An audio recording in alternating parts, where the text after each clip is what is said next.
Hello বন্ধুরা, উচ্চ মাধ্যমিক 2025 সালে যে অঙ্ক পরীক্ষা হলো, সেই অঙ্ক পরীক্ষায় একটা কোশ্চেনে একটু কনফিউশন আছে।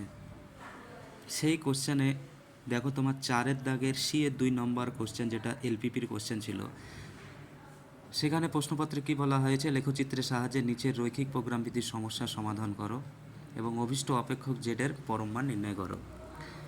লেখচিত্রের সাহায্যে করতে হবে এটাকে। কিন্তু দেখো, জেডের পরম মান বলতে তো কিছু হয় না। পরম বলতে আমরা কি বুঝবো? পরম বলতে কেউ যদি বোঝে তাহলে চরম অথবা অবম, দুটার মধ্যে কোনো একটা হতে পারে। কিন্তু দেখো, এভাবে কিন্তু বাঙালিরা ধোঁকা খাচ্ছে। কেন বাঙালিদের কথা বললাম? দেখো, ইংলিশ কোশ্চেন পেপারটা দেখো, আমি তোমাদের দেখাচ্ছি। ইংলিশ কোশ্চেন পেপারটা ঠিক কিন্তু মিনিমাইজ কথাটা উচ্চারণ করেছে, মিনিমাইজ কথাটা এখানে লেখা আছে। তাহলে এক্ষেত্রে অবমান নির্ণয় করতে হবে।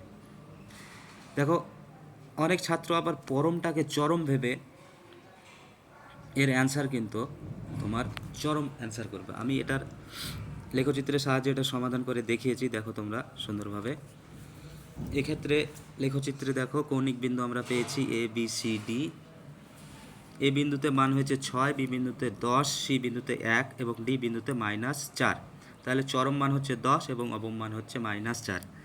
এবার অনেক বাঙালি স্টুডেন্ট কী করবে? পরমটাকে চরম ভেবে এর অ্যান্সার 10 করে ফেলবে, কিন্তু এক্ষেত্রে অ্যান্সার -4 হবে।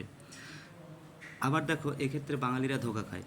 কিন্তু প্রশ্নপত্রে কিন্তু ঠিক লেখায় থাকে যে কোনো প্রশ্নে যদি বিভ্রান্তি সৃষ্টি হয় তাহলে ইংলিশ কোশ্চেন ভার্সনটা, ইংলিশ যে ভার্সনটা আছে সেটাই চূড়ান্ত হিসাবে বিবেচনা হবে।